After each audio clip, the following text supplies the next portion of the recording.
તમારું સ્વાગત છે મારા કિચનમાં.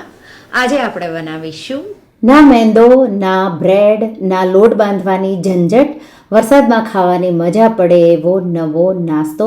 તો સમોસા કચોરી ભૂલાવી દે એવું આજે આપણે નવો એવો નાસ્તો. તો તમે એને રવાની કચોરી કે સૂજી કચોરી પણ કહી શકો.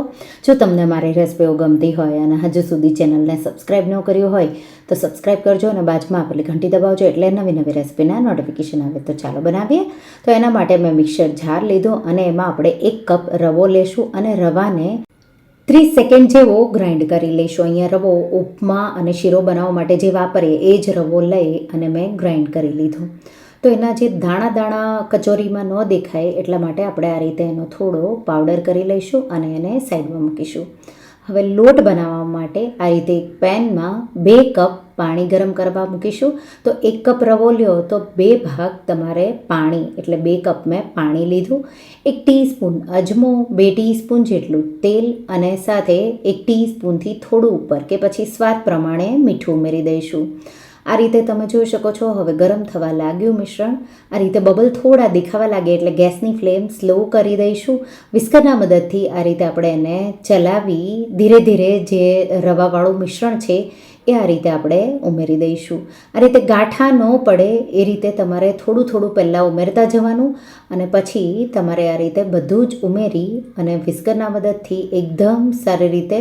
તો આ રીતે તમે ધીમે ધીમે ઉમેરશો તો ગાંઠા નહીં પડે અને જો ગાંઠા થોડા પડે તો તમારે થોડું એને આ રીતે મિક્સ કરતું રહેવાનું એટલે એકદમ સ્મૂધ એવું મિશ્રણ થઈ જશે.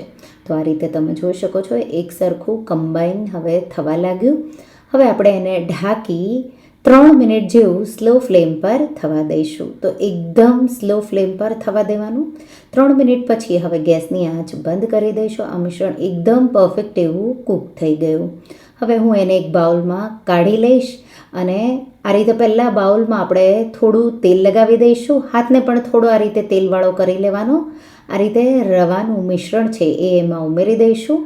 અત્યારે આ એકદમ જ ગરમ છે. તમારે એને રેસ્ટ થવા દઈ પછી એને થોડો મસળવો હોય તો પછી પણ મસળી શકો છો, પણ હું અહીંયા થોડું એને ટચ કરી શકું છું એટલા માટે એને થોડો મસળી સ્મૂથ કરી લઈશું. પછી જરૂર લાગે તો થોડો આપણે એને મસળી લઈશું. તો આ રીતે સ્મૂથ મેં કરી લીધો અને એને આપણે ઢાંકી 5-1 મિનિટ જેવો થોડો ઠંડો થાય ત્યાં સુધી હું એને સાઈડમાં મૂકી દઈશ. તો ત્યાં સુધીમાં આપણે સ્ટફિંગ બનાવી લઈશું. એના માટે એક પેનમાં 1 ટેબલસ્પૂન જેટલું તેલ ગરમ કરીશું. એમાં 2 ટીસ્પૂન જીરું, સાથે આપણે એમાં 1/4 ટીસ્પૂન જેટલી હિંગ, 1/2 ટીસ્પૂન જેટલી હળદર અને 1 ટેબલસ્પૂન આદુ મરચાંની પેસ્ટ કે તીખાશ તમને જોવે એ રીતે સ્લો ફ્લેમ કરી અને 1 મિનિટ જેવું આપણે આદુ મરચાંને સાતળી લઈશું. તો તેલ ગરમ થઈ જાય પછી ગેસની ફ્લેમ સ્લો કરી આ બધા મસાલા ઉમેરી દેવાના. સ્લો ફ્લેમ રાખીશું અને એમાં 1 ટીસ્પૂન કાશ્મીરી લાલ મરચું, 1/2 ટીસ્પૂન ગરમ મસાલો, 2 ટીસ્પૂન ધાણા જીરું પાવડર, 1 ટીસ્પૂન આમચૂર પાવડર અને 1 ટીસ્પૂન શેકેલા જીરાનો પાવડર ઉમેરી અને મિક્સ કરી દઈશું. તો અહીંયા તમારે બ્લેક સોલ્ટ સંચળ ઉમેરવું હોય તો ઉમેરી શકો છો. હું અત્યારે નથી ઉમેરી રહી. 1/4 કપ મેં ફ્રોઝન લીલા વટાણાને ડીફ્રોઝ કરી ગરમ પાણીમાં રાખી નિતારી ઉમેરી દીધા અને 2 આ રીતે મીડિયમ મોટા બટેટા બાફેલા છે એ આપણે હલકા આ રીતે મેશ કરી ઉમેરીશું અને હવે તાવીથાના મદદથી મેશ કરતા જઈ અને જે મસાલો છે એના સાથે મિક્સ કરી દઈશું. તો આ રીતે એકદમ સારી રીતે હું એને મિક્સ કરી દઈશ.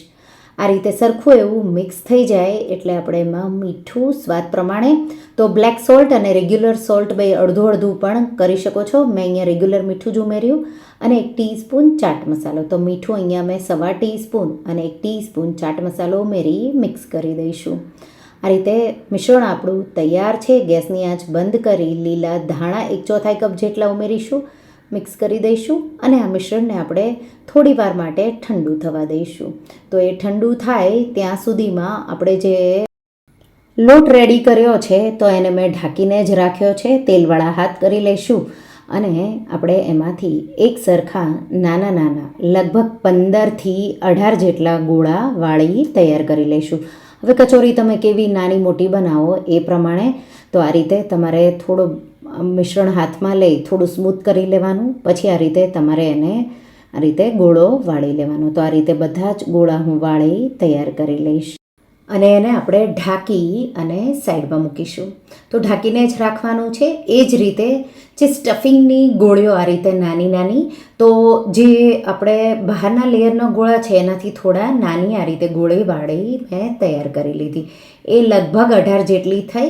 હવે કચોરી વાળી લઈશું. એના માટે એક આ રીતે ગોળો લઈ લઈશું અને એને તમે હાથેથી આ રીતે ફ્લેટ પણ કરી શકો છો, નહીંતર આ રીતે આંગળીઓના મદદથી પહેલાં અંદરથી બહાર આ રીતે ફેલાવી દેવાનું. એક આ રીતે સ્ટફિંગની ગોળી મૂકી દેવાની અને આ રીતે કવર કરવાનું.